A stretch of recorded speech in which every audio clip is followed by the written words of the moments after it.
This is the Big O Show. This is the Big O Show. Caneswear, baby. Don't forget to use our code BIGO10. You will get 10% off anything in the store. And if you can't get close, go online. And if you order over $99, you will get free shipping.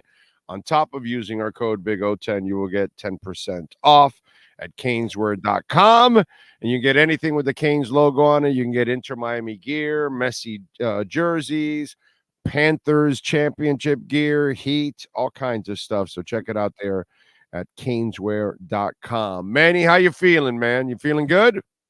Feeling good. Oh, I mean, we are 15 days away from the start of the Canes football season, and 8 days. Dos semanitas. Yes. And 8 days away from college football being back, because we do have week 0 games, brother. We got Florida State, Georgia Tech in Dublin, Ireland in 8 days. So we will whet the appetite and get ready to start watching the guys play games. Yeah, man. Looking forward. So injury-wise, what are the concerns for the team going into the first game against the Gators?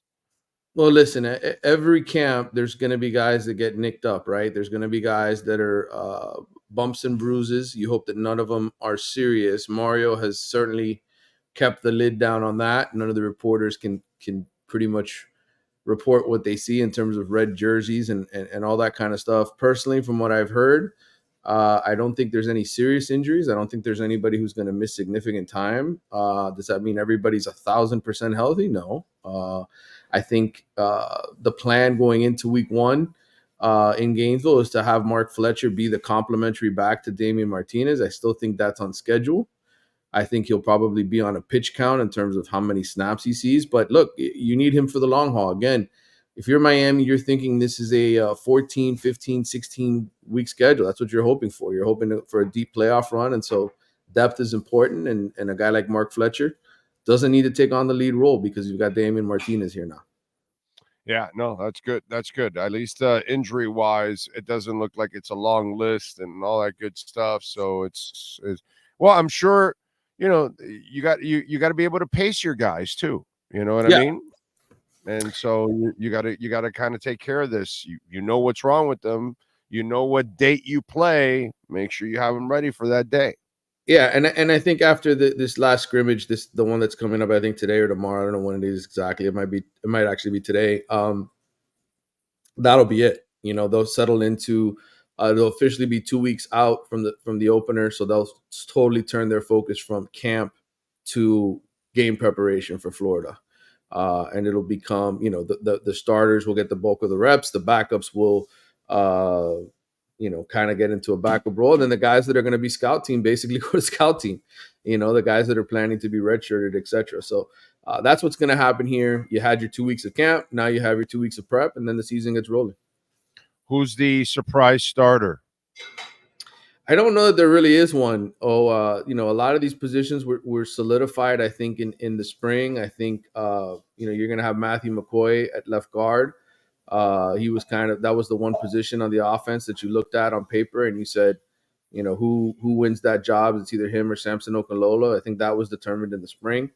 I think at safety, you had Jaden Harris, who's going to start next to Mish Powell at safety when they replaced Cam Kitchens and James Williams. I think Jaden Davis, we heard it from Lance Guidry, I think the second or third day of camp that he was going to be the starter. So it's just a matter of, the coaches deciding ultimately 5th cornerback, 6th wide receiver, who comes in if somebody in the offensive line gets hurt, how do we rotate guys around, who do we move to where?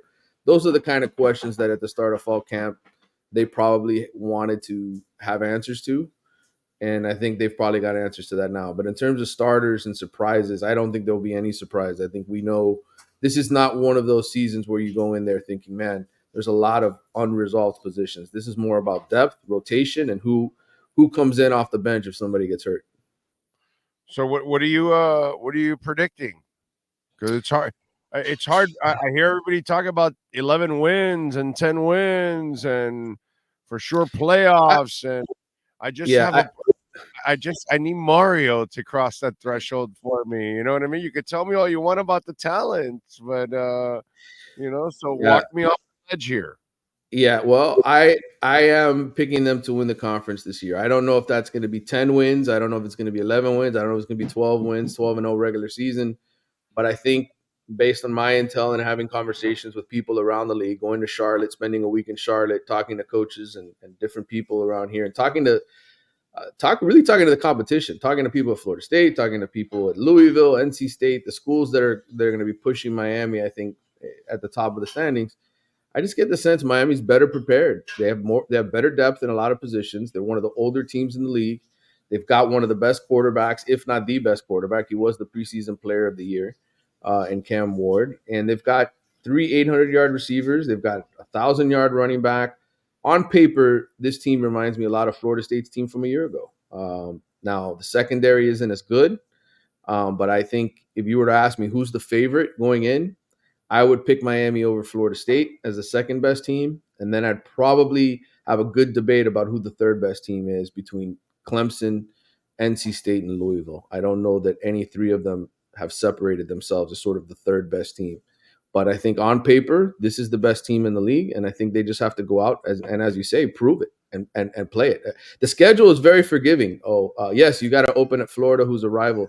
But outside of that, there's only one ranked team on the schedule right now, and that's Florida State at home, and a trip to Louisville the week before against a Louisville team that, quite honestly, you're more talented than. You should be able to beat that Louisville team. Should have beat them last year and didn't get the job done. So shoulda, coulda, woulda. But if you ask me right now to handicap it, who's the favorite? I think Miami's the best team in the ACC. Well, okay, so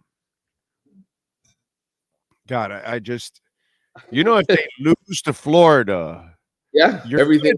Your thing. Okay. All right. Okay. Yeah, I know. Okay. I got it. Listen. Oh, you've known me a long time.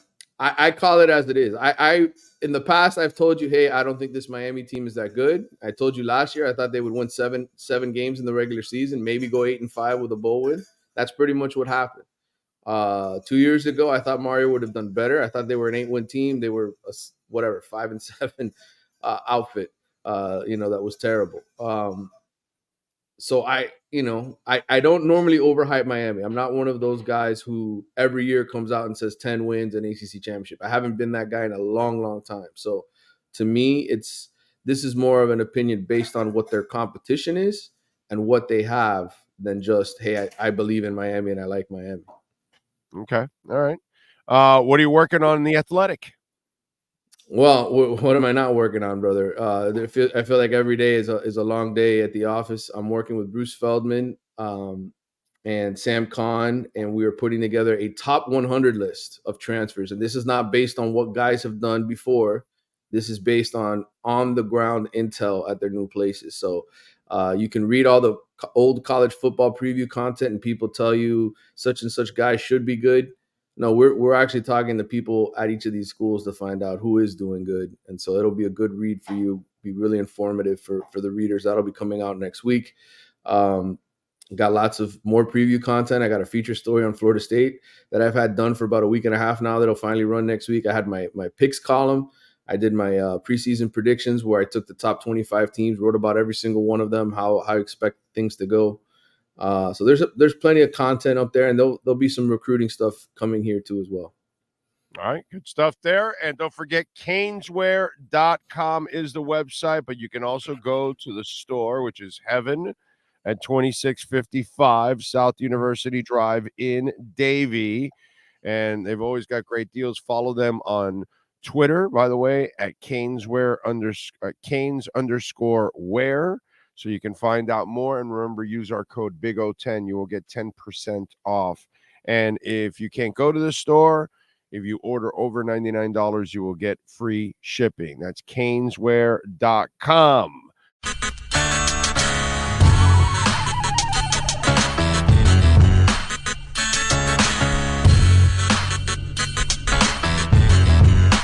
This is the Big O Show. This is the Big O Show.